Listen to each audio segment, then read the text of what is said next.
I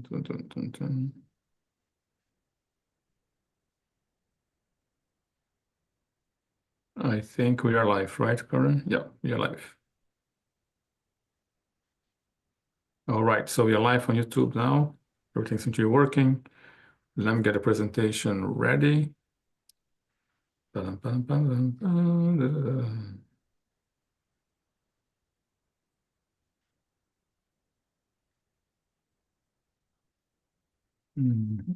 we go. I think there's no audio on this presentation today, so let me just start sharing.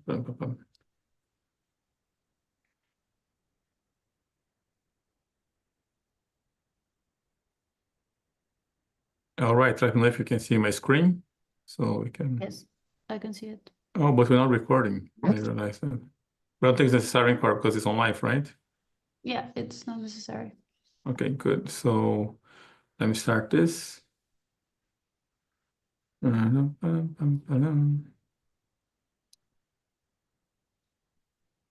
All right. Welcome back to another CryptoVagabonds. Oh, no, sorry. Excuse me. Hi. Welcome back to another CryptoVagabonds Q&A. Just remember this Q&A occurs every Wednesday at 1 p.m. Eastern Time. You also free to interact with us on Clubhouse, Tuesday to Friday, and obviously YouTube, Instagram, and X. On Clubhouse, we are there at 7 a.m. Eastern Time, and this Q&A occurs every Wednesday at 1 p.m. Eastern Time. Just remember, no matter what content you produce in what platform, none of our content is to be interpreted as financial, tax, or legal advice.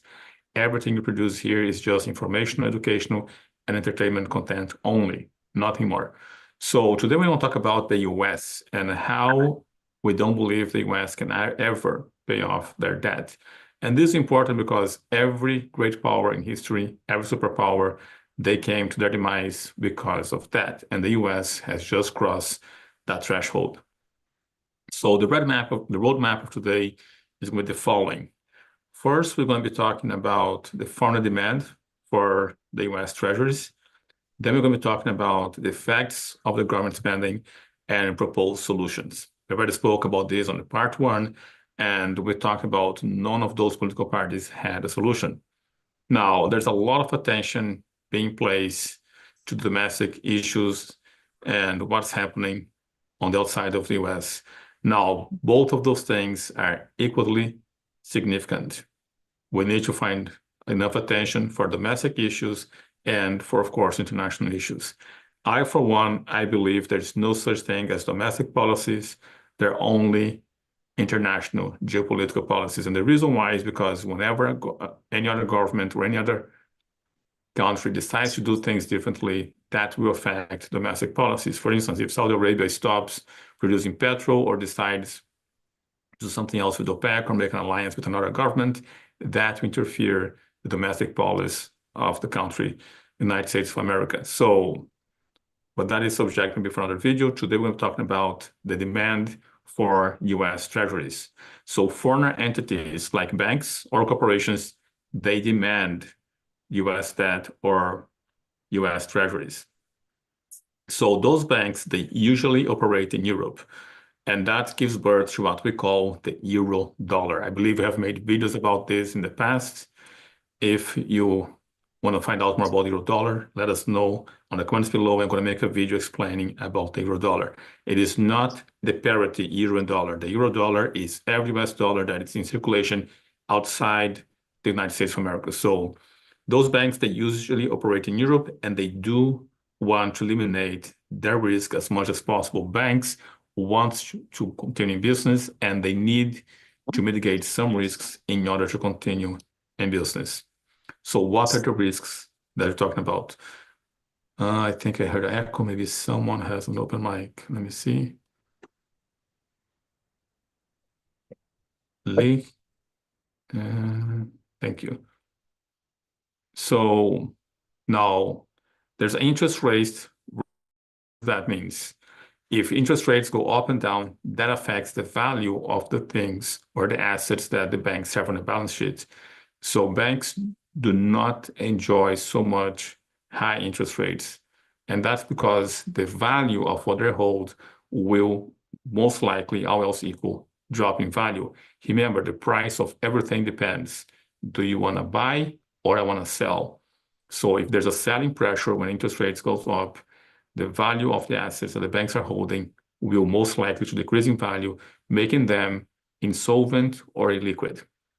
So we have heard about this, the run the banks. If customers withdraw funds, they will have initially a liquidity risks.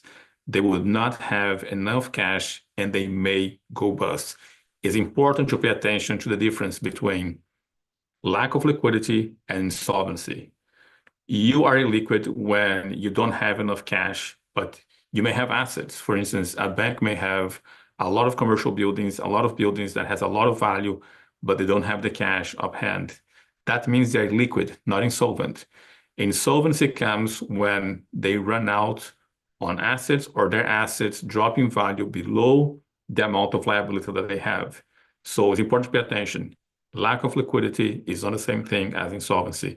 Now, when customers go to withdraw their money from the bank first becomes illiquid, and then eventually there's a potential for insolvency. So because of that, there is also a credit risk. Whenever the bank lends out money, they take a risk. It's a difference between lending money personally or on a mortgage. A mortgage normally is a collateralized loan, and the bank has a collateral that is higher in value than the loan that they're giving. However, if that collateral drops in value, that will also affect the bank. So they have the currency risk, the interest rate risk, and the credit risk, which is if they lend money out, the borrowers are defaulting the loan. That makes the bank illiquid and as well, depending on the situation, insolvent. And then the third risk that the banks have to mitigate is the foreign exchange risk, which is if their currency depreciates in relation to the dollar. Now, the US dollar is the currency that everyone has most of their debt on globally. So basically, economists can say that everyone is shorting the dollar because most of the transactions and most of the debt, internationally speaking, are based on dollars. So one example of exchange risk is people in Argentina. They have to sell everything in Argentinian currency, but the Argentinian currency is appreciating very fast in comparison to the dollar. So that is currency risk. So what do banks do to mitigate those risks? Well, they have dollar-based liabilities such as deposit and loans. And what they do is they look for dollar-based assets. So they avoid buying foreign assets, for instance, from Argentina, because of the currency risks that we talk about. So they want to hold dollar-based assets on the balance sheet, and that means US Treasuries. US Treasuries offer banks internationally some safety for as long as the American debt is sound. When the American debt defaults, all those banks are going to be in trouble. So banks will buy US government debt, and those treasuries, they're easily traceable, tradable, not traceable, they're easily tradable, and they hold pretty much one-to-one the dollar. They have a face value. Also, what happened is they are very liquid. You can get rid of them, sell them very quickly, especially short treasuries, short term. If you go to long term, like 10 years, 20 years, the risk increases. But as long as they have short-term treasuries, they'll be fine. So now what happens is treasuries also give a yield or a profit. So if a bank earns 4% on treasuries and only pays 1% to the people who have money on their bank accounts, they have a spread of 3%, and that's how they will make profit. Another company on the crypto space that's making profit like this is Tether. That's exactly what the issuer of USDT do. They get dollars from their clients. They buy US treasuries with an interest rates. They give no interest rates or any yield on the dollar that's being used by the people, and they make money on that spread. And they became the most profitable company per employee on the globe. So if someone borrows, right, 10 billion at 1% while they're earning 4% on treasury, that results $300 million profit per annum. So now If inflation rises 10%, then the bank can offset this by reducing deposits interest rates. So whenever inflation goes up, the bank would try to reduce the interest rates that they pay to their clients. So they may reduce from 1% to 0.7%, and that will help them to maintain a margin despite inflation. So when the dollar's value decreases, both the bank's assets and the liabilities drop at the same time. So if you have loans on something that's going to drop in value, as long as everything drops in value simultaneously, that will not affect the bank. So because they are pretty much decreasing at the same time. So the banks do not get affected as long as their liabilities are in dollar, their assets are in dollar, and the dollar can increase or decrease in value. That would not affect the bank. So the profit spread. Banks will focus on the difference, again, between the asset and the liability rates, which they control, making inflation largely irrelevant for their strategy. Now, in simple words, they don't care about the US debt because it does not affect the banks directly. They will continue to take advantage, making yields, making profit on on treasuries and paying less interest rates to their clients. Now, some people may be asking, why are the banks not investing in gold? And that's a question that a lot of people had in the beginning. Ray Dalio and some other economists, when Nixon depegged the dollar from gold, they thought that gold value would drop because there would be no demands. The demand for gold would drop. However, that's not entirely true. But one thing is true, the banks do not invest in gold. And the reason why they don't invest in gold is because gold is volatile. So if they have liabilities in dollars, treasuries in dollars, that won't affect them. But if they have their liabilities in US dollar and try to buy gold, they have a problem because gold does, even though it maintains purchasing power in the long term, the gold is volatile. So if the gold price drops and people decide to take their money from the bank's going to have to make up for that extra money. So if the bank borrows, for instance, $10 billion at 1% interest and gold, they have no yield. There's no such thing as yield. If the price of gold drops, they lose. If the price of gold goes up, they make money. So it's an extra risk for the bank. And we can see here, gold is very volatile. The price goes up and down. And for 20 years, on the long term, there was a time where gold was dropping value. I think it was about the year 2000. Gold was pretty much continuously on a 20-year downtrend. So if depositors withdraw their funds, the bank will need to sell their gold. However, gold's value can fluctuate, as you can see here. That's the biggest issue. That's why banks, commercial banks, do not get gold. The banks that buy gold are central banks or governments for other reasons, because that cannot be manipulated. But commercial banks, they do not hold gold on their vaults, specifically because of the volatility of gold. As I mentioned, if the gold value drops and depositors try to withdraw, the bank has to make up for that. Now, if the gold prices go up and people want to withdraw, the bank has a profit. But however, that's just too risky. They rather use dollar-denominated liabilities, dollar-denominated assets, and they can make money on the spread. So for the commercial banks, for banks in general, there's no such thing as a debt crisis because regardless of the debt, there is still a strong demand for dollars. You can see here, even though the debt has gone up by 25 trillion in the past 15 years, dollars has done nothing relative to other currencies like the euro, the pound, and so on. If you want to find out how strong is the dollar, you can go and check the dollar index. Whenever it's at 100, that means the US dollar and the other major currencies are pretty much equal. When it goes over 100, the dollar is getting strong. When it goes below 100, the dollar is getting weak. So now treasury yields here, they have decreased. Now, why they decrease? Because there's a stronger demand for them. So a steady demand allows the US government to keep increasing their spending. So if you understand this, why the yield has decreased is pretty simple. If no one is buying the 10-year Treasury yield, what I have to do? Remember, the price of everything depends. Do I want to buy or you want to sell? They have to offer greater yields to make people interested or the private sector interested in buying. If everyone wants to buy, they can reduce the yield because there's a high demand for it.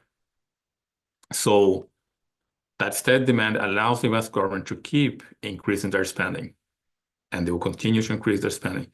So for banks, the real issue is not the debt.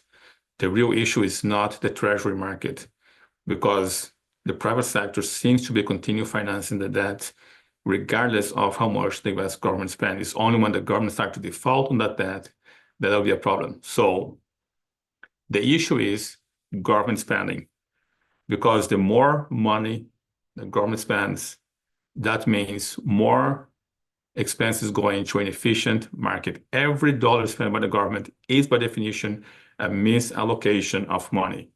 The government doesn't have competition, therefore it doesn't have to be efficient. We have to accept whatever the government charges us and whatever service they give us is different than, for instance, any other service. If a mechanic provides you a service that you think is too much for what you get in exchange, you go to a different mechanic. We cannot do that with government.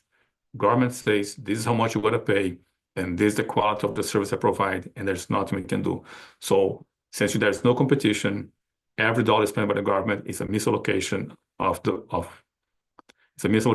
money, and it's a dollar more spent. So more government spending will lead to distortion of the market, and we have seen a lot of issues such as homelessness in the US, wealth inequality. A lot of people think inequality is because of capitalism, and it is not.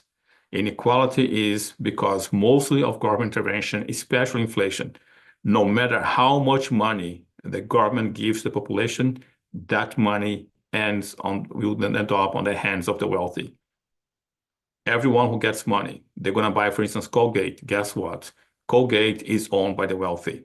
They're going to buy Nike sneakers. Guess what? The wealthy owns Nike.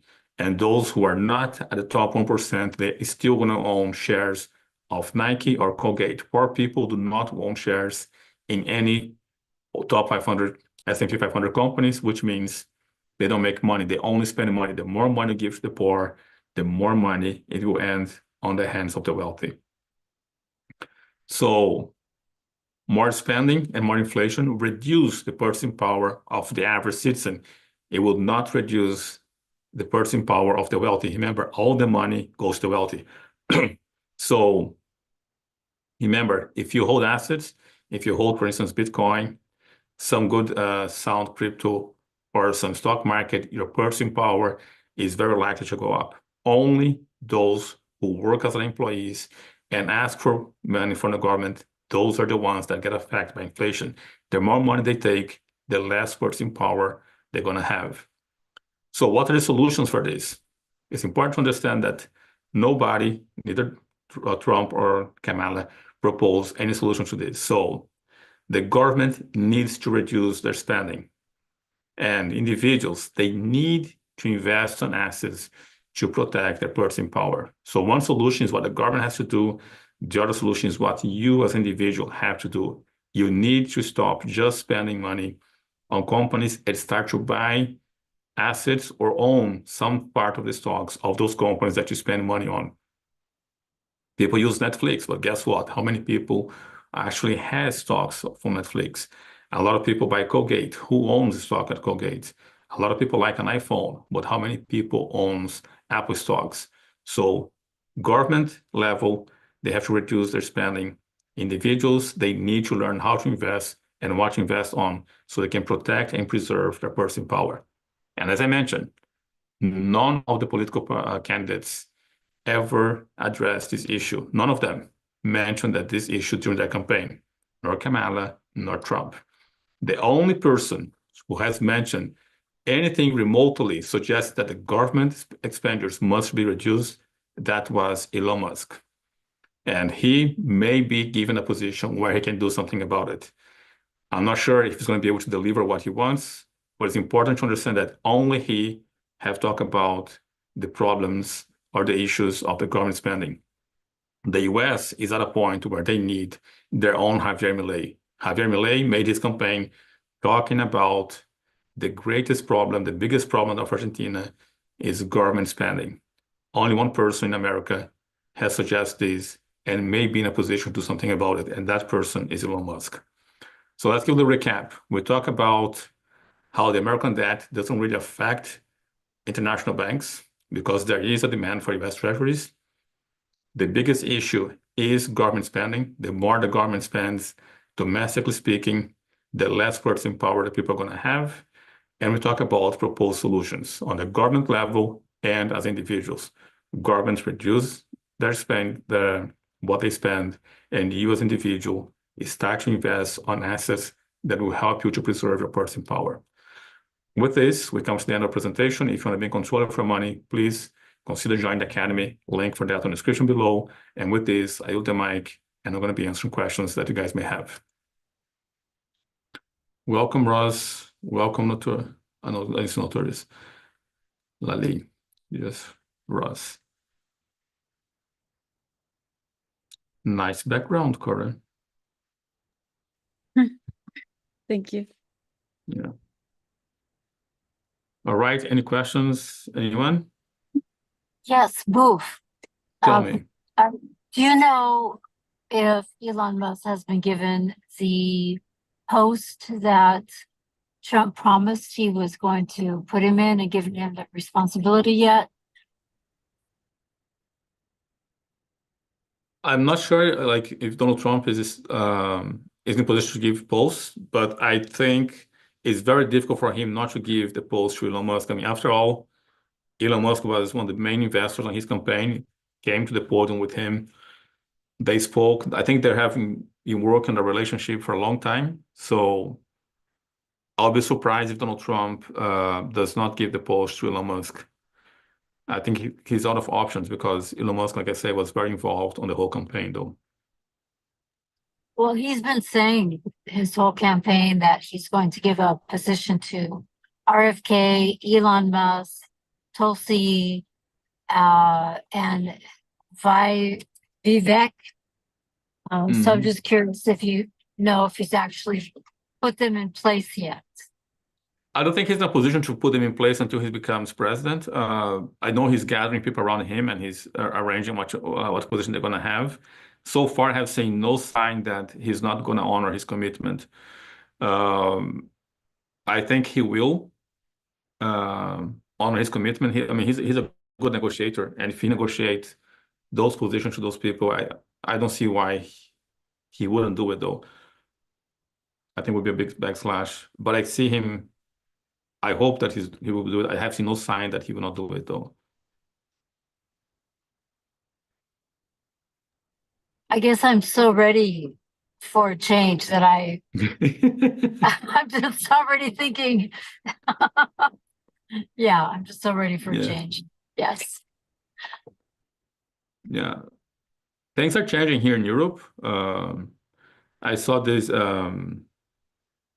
article saying Donald Trump got elected less than 72 hours ago, or the results of the election just was broadcast 72 hours ago, and they're listing all the things that already start to change.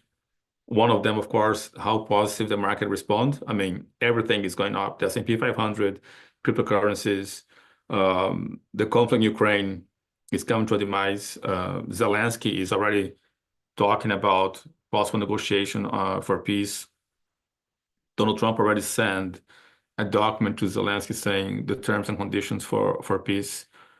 So, and that was just listening. And then by the end, they just put it. By the way, did I mention to you that Donald Trump the results of the election was just announced less than 72 hours ago. Donald Trump would only be in power some 70 days away. So like, that was a very interesting article.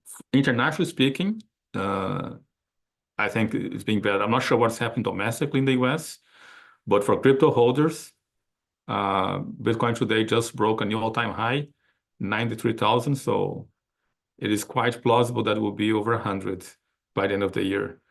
And I can guarantee you this, if Kamala was elected, that would not be the case.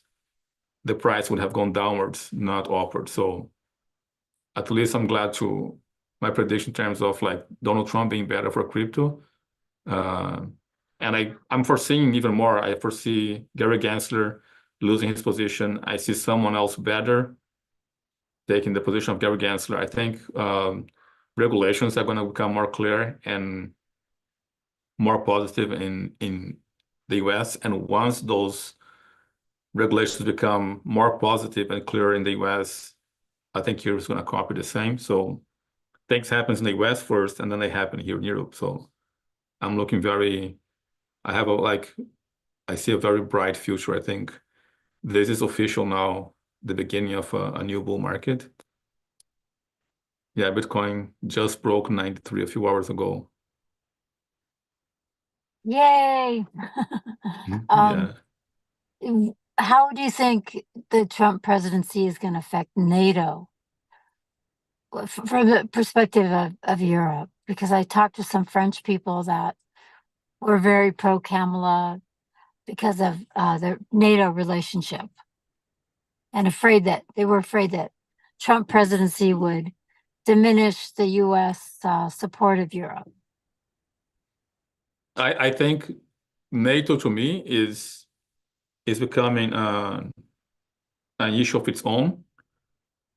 I don't like the fact that, for instance, I'm not sure if you guys know, but there's a new NATO is under different leadership now. I'm not sure if you guys are aware of that. No. So let me share this with you guys, since you mentioned about NATO. So it's not Stoltenberg anymore, and it's someone that I actually know well enough to know that it's not a good choice, okay? So I'm going to show it to you guys here.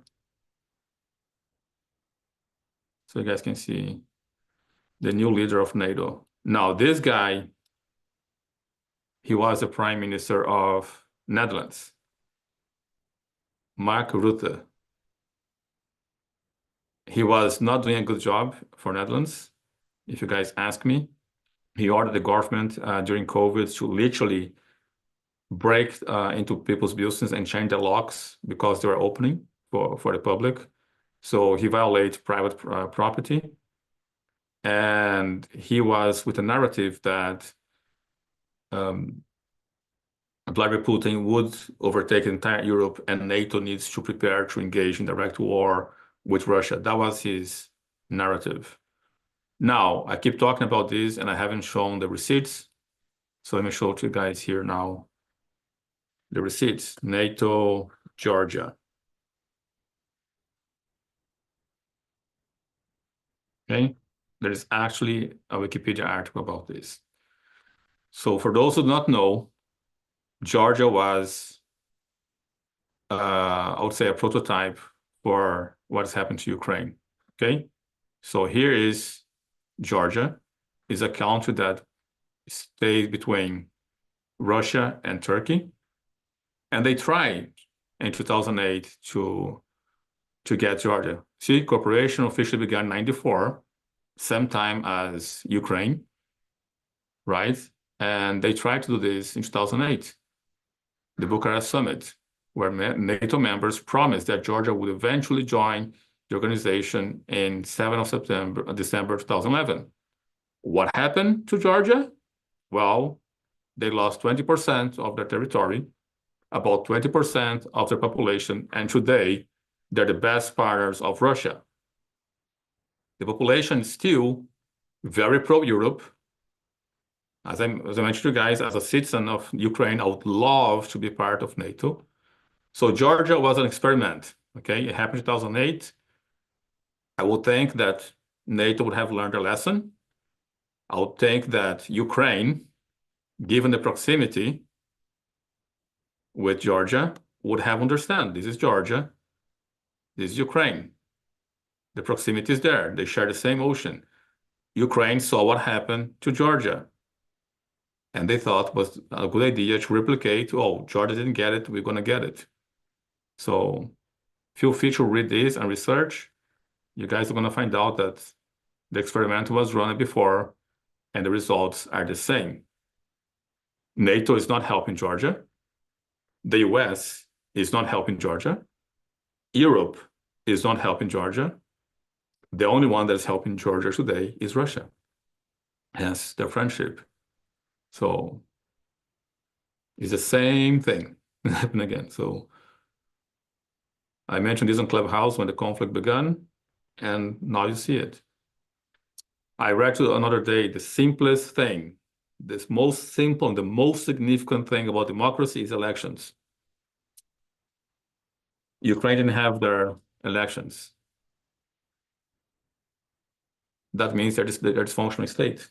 They're supposed to have elections this year. They didn't carry those elections. So, same thing is going to happen to Ukraine. 20% of territory lost, 20% of population, and eventually going to become friends with Russia again.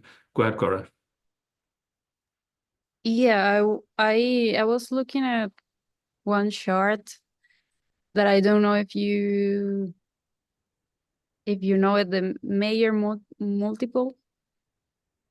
You know what it is? Share the screen and see. We'll send me a link.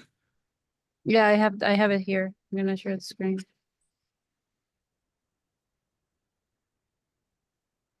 This one.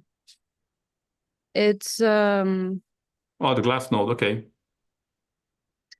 yeah, but this chart, like, it measures, as far as I understand, if Bitcoin or Is other overpriced or overpriced. underpriced? Exactly. As far as I Yes. understand, if it is over this red line, it means that it's Correction over. is in order. Yeah. I know the So graph. Yeah.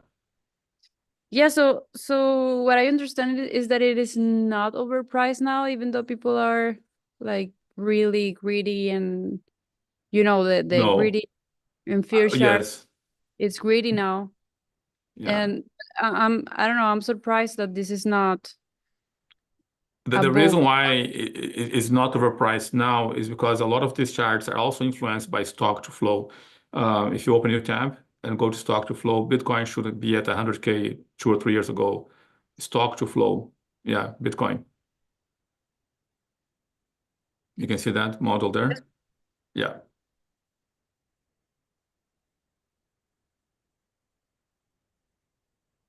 There's no graph, huh? There's a graph. I can. This Okay, so one. here, yeah. So, and here's what happened, right? You can see in stock to flow what those lines are the Mhm. halving, those dotted lines. So let me explain this to you guys here so you can see. So those dotted lines that you see here going Mhm. down Okay. and here going down and here going down, that's the halving. Okay, those are the dotted lines right there.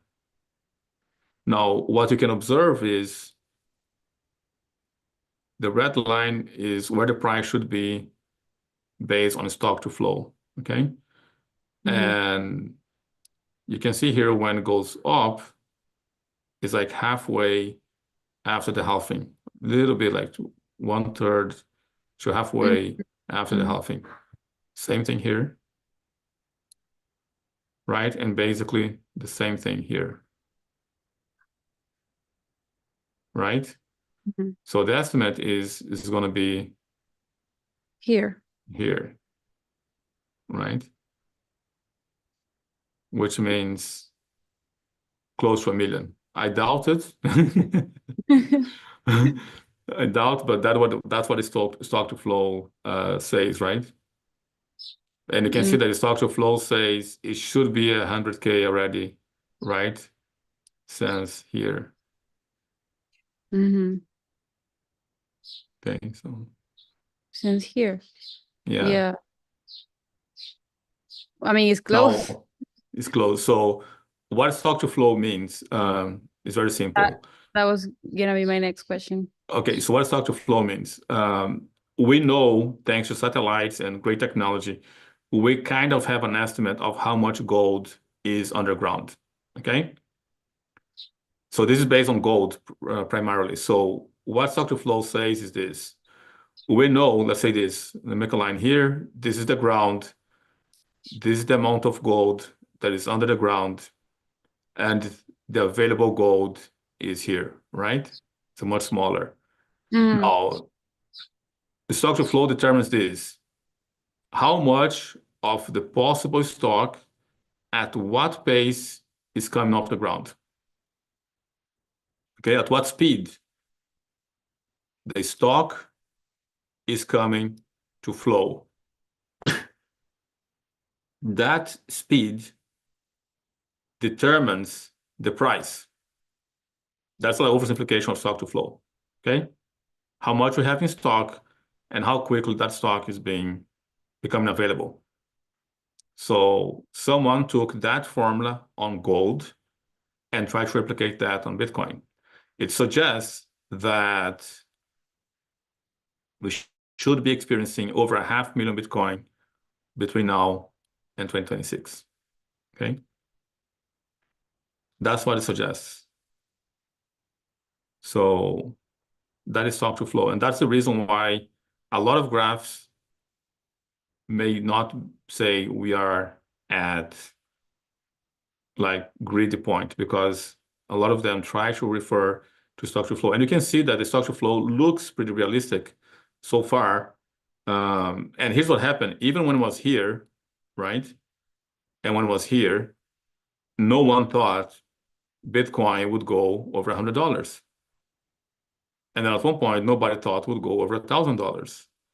And honestly, over 100, over 10,000, right? So all those peaks went beyond the stock to flow. But you can see that it looks like a line that is magnetically being pulled by the stock to flow, right? It goes below, it goes up, it goes down. It seems like almost like magnetically the price is being pulled towards a stock to flow line. Does it make sense, Cora? It does. Yeah, I've seen this graph so many times and I finally completely got it. Yeah. But yeah, So, it sounds but really, not that it really sounds extreme or like, yeah, like it's not gonna happen. It happened before that people was not expecting that, they were not expecting that, and it happened. So it's interesting. yeah, what I can see, what I want people to observe is this. Let's say it happens, right? You can see that the distance going upwards diminish each cycle, okay? How far higher from the line it goes, That's right. okay? So it probably is gonna be low this time because last time was pretty much at the same. Yeah. Mhm. Thank you. Okay, And that yeah, answers my questions. And sorry. okay. No, just like stock to flow works with a lot of things, but the best reference for Bitcoin is gold.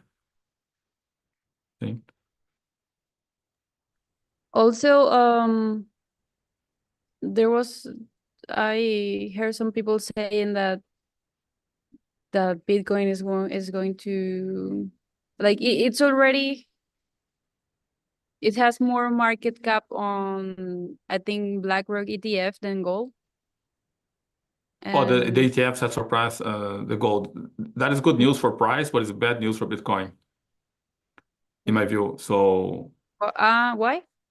because an ETF is not Bitcoin, Yeah. that means people are giving most of their custody to an entity that is not even the custodian. You have like different risks with the ETF. The first risk is ETF is not Bitcoin.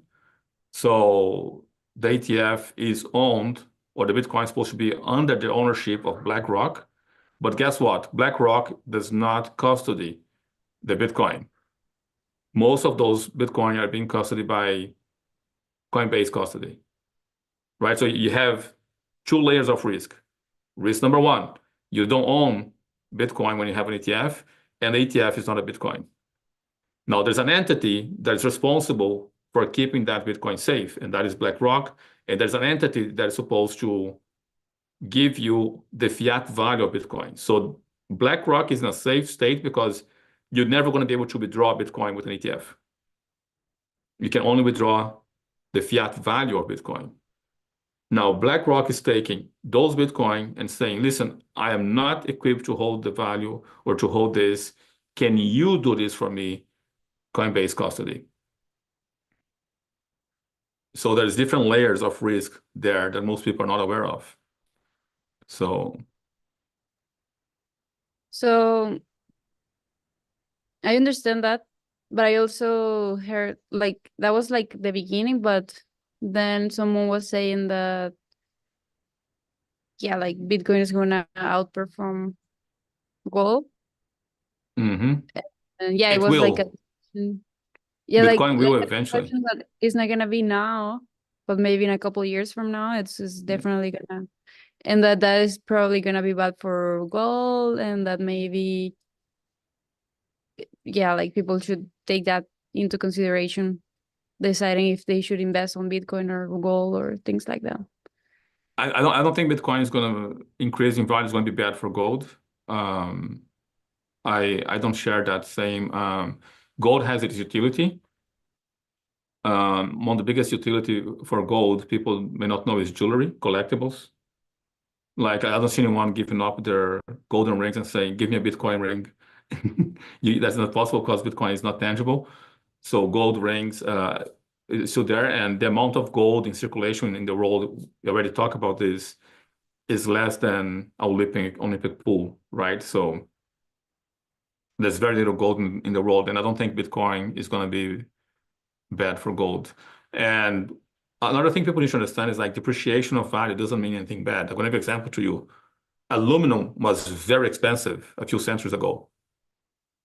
A few centuries ago, if you had said to someone that we would wrap our sandwich with aluminum and it would throw aluminum as trash, no one would believe you. The price of aluminum collapsed tremendously, but that is not bad for aluminum. It's actually good. The industry found so many different ways to use aluminum. One usage, diving cylinders, those like when you go to scuba diving, the cylinder is made of aluminum. So a few hundred years ago, that cylinder would be the price of gold. Aluminum gold was sometimes aluminum was higher than value than gold. No one would believe that you would take a foil aluminum and throw it in the trash. So lowering the value doesn't mean anything because what happened is the world changes. The world that we live few centuries ago, where aluminum was more expensive than gold, is a much better world today, and we still have a lot of use for aluminum. Aluminum is pretty much everywhere. Cooking pots are made of aluminum. Like aluminum is everywhere. On your deodorant, there's aluminum. So once you decrease the value of something, there's going to be more usage for that thing. The same way that happens with aluminum. So dropping the value of something to me is not necessarily bad. Now, if you talk about competition, no asset can compete with Bitcoin. I'll repeat that. No asset in history is going to be able to outperform Bitcoin. Yeah, but because what I'm saying is mostly about investing. Mhm. And and I mean, if you compare gold with aluminum, Hmm. I mean, steel is something that went down in value, and store your savings could start to be less of a good option than Bitcoin because yeah, like you said, like as an asset, as you know, to save your purchasing power, I think that is definitely gonna happen. Yeah, so I want to show you something here.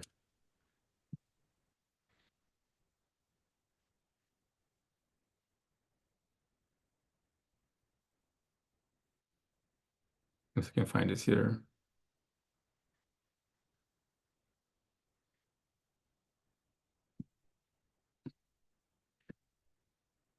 You would find another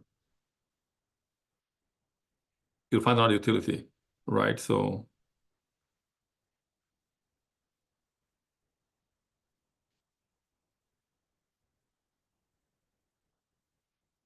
they don't have it here, Sharon Paula.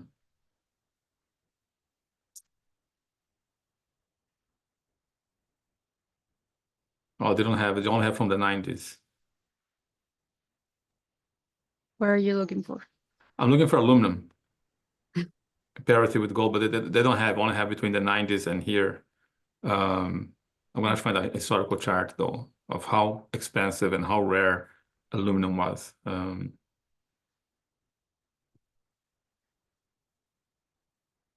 Terminal is also here. Ross is here. Now, if no one has any more questions, I'm not gonna play the Pump It Up song because they're gonna take off our life. They're gonna take down our life because of copyrights, right? We're gonna have to create our own Pump It Up song, right? Exactly. Yeah. Okay. So the greatest risk, I want to make sure that people understand, the greatest risk to the US, to me, my view, is government spending. I want to prepare a series for you guys. Let me see. By the way, I asked ChatGPT about that, the prices of aluminum and gold. Yeah. Yeah, it says that 1850s to 1880s, aluminum was considered like more precious, and because there was like a lot of scarcity, and that it was more expensive than gold, Yeah. basically. Most people Yeah, don't like know this, huh? yeah, it was like 500 as far as ChatGPT says, like 500 to 1200, and gold was 300 to 400 only. Yeah.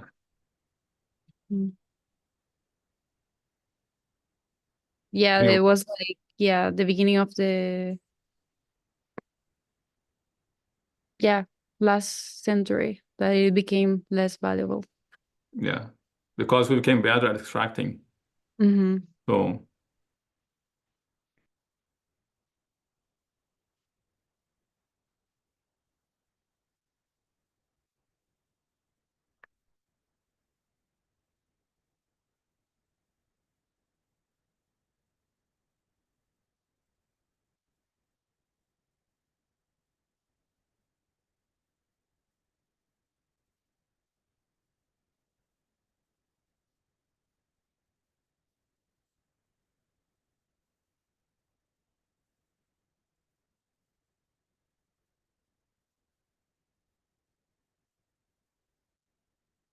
no, I don't find it here. Okay. All right. I think we are coming to 50 minutes open. There is no questions. I think then we can call it a day. All right. Right? Good. So thank you guys. See you guys tomorrow, some of you. For those who don't see tomorrow, see you guys next week. Thank you for being here. Appreciate you all. Thank you. Thank you. Thank And you. let's celebrate new all-time high, guys. 93.